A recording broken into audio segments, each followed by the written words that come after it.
Hello. It's holiday time, but things do happen, don't they?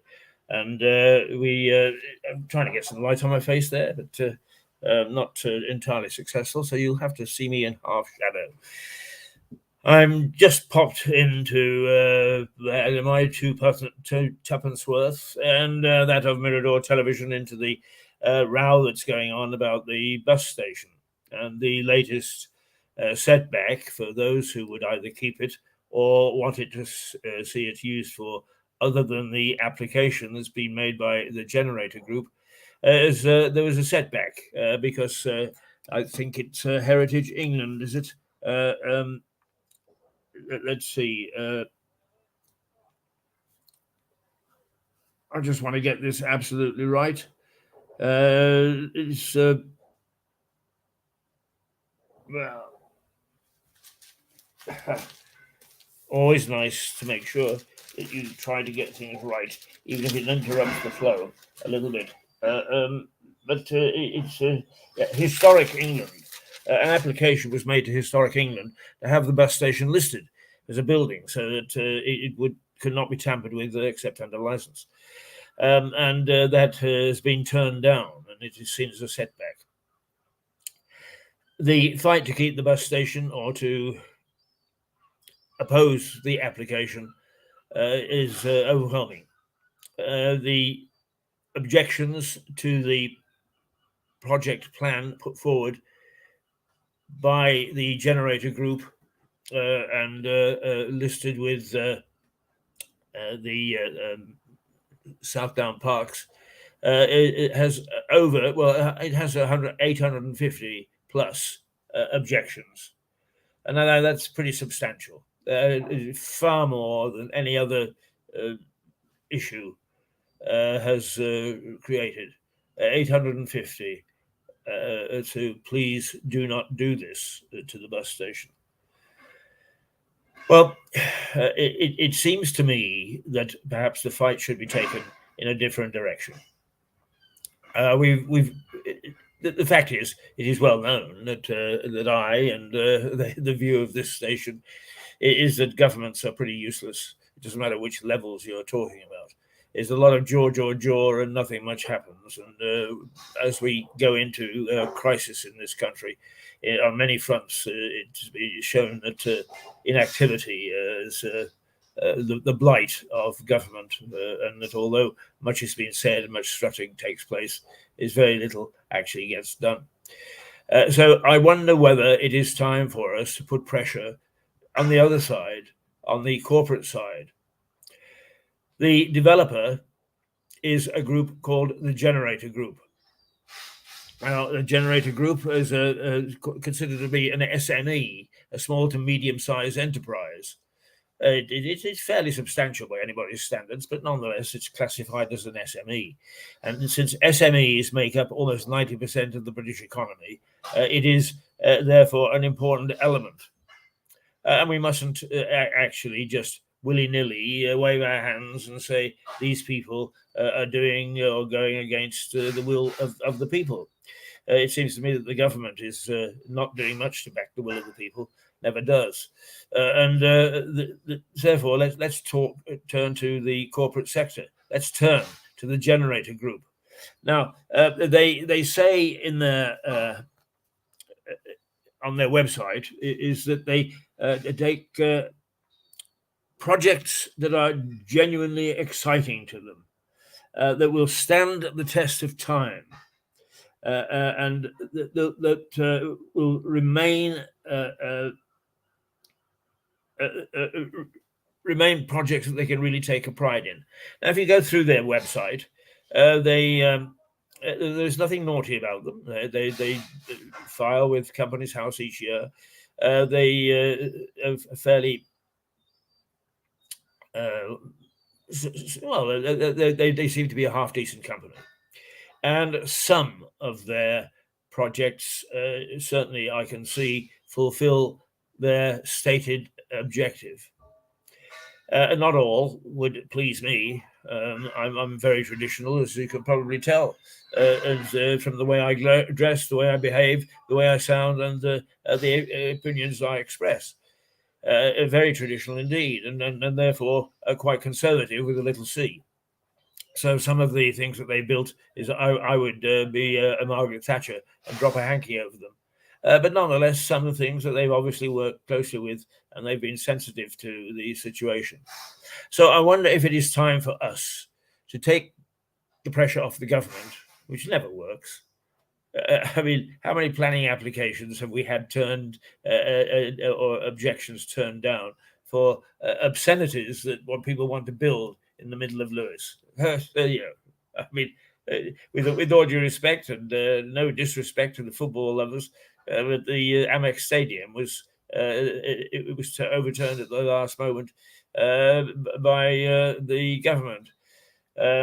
And no matter how many people objected to it, it went ahead. All right, we've grown used to it, and probably it's not so bad or as bad as we thought, unless you want to get home from Brighton one night when there's a football match on, and all you want to do is to go directly along the motorway or the bypass. Anyway, let's take a look for a moment at the Generator Group.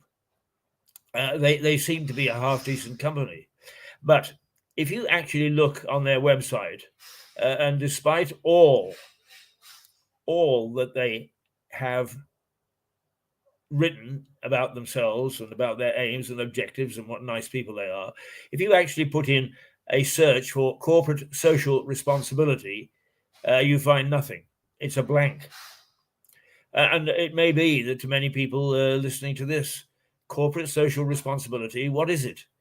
Because it is one of those murky areas that we very rarely take a look at, because mostly it's aimed overseas. It's aimed at illiteracy. It's aimed at global warming.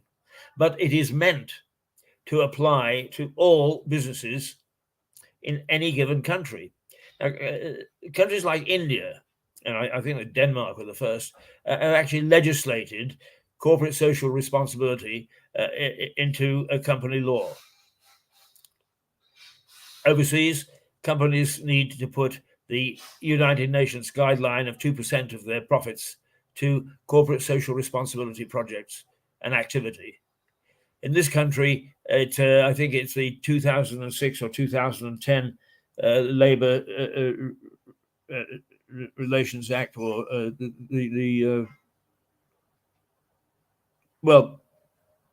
government legislation anyway, covering the governance of business, lumps all this responsibility into the duty of directors. But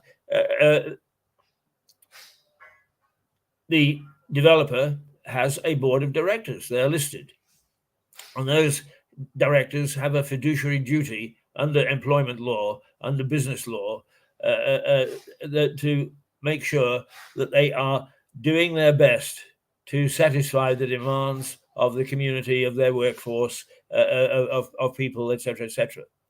Well, in this particular case, since they persist with their application, and since there are 850 objections to the development of the bus station, either its demolition or its development into housing or whatever, is this company has kept very quiet. Surely now is the time for it to show that what it says on its website about what a wonderful company it is and how concerned it is about the community, and what is it, the projects that genuinely excite us and will stand the test of time, and really take we can really take a pride in. If that's the case with the Lewes bus station, don't wait for government, because you'll wait forever. And I mean that in terms of the town council gave a very, very good objection, pointing out that the plan as submitted didn't meet half of the requirements of the Lewes plan, but or for that matter of a bus station or and so on. It was a very articulate objection, along with many more, which were both emotional and logical. But surely it is time for them to say to the council, but also to civic groups and to individuals, let us hold our own consultation. Let us talk to you and find out what it is that you want, so that we can follow our mandate of working with the community to provide exciting projects and projects of which they can be proud, rather than making a confrontation in which there is a clash between the developer and between the community as a whole. I mean, in the long run, we want to see a good...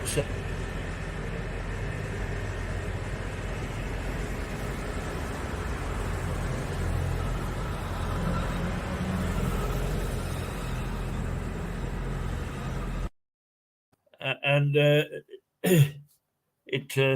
it would be very nice if, in fact, we found that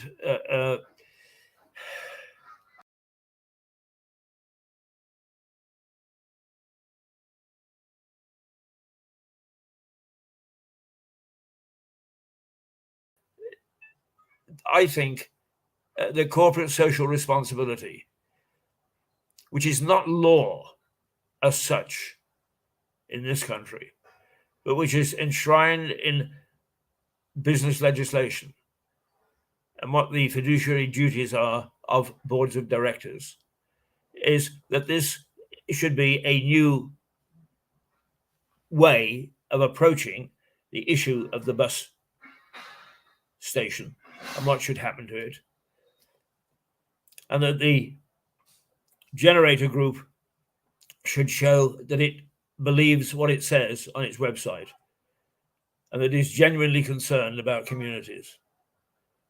We don't have to have a committee coming through government. We don't have to hold up our hands.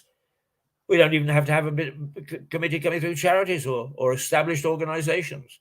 Surely there is a way of getting a council of concerned people to talk directly to this company and pass on the views directly and without great lengthy consultation plans, but things that could take place within weeks rather than months and years to resolve this very, very sensitive issue in the community.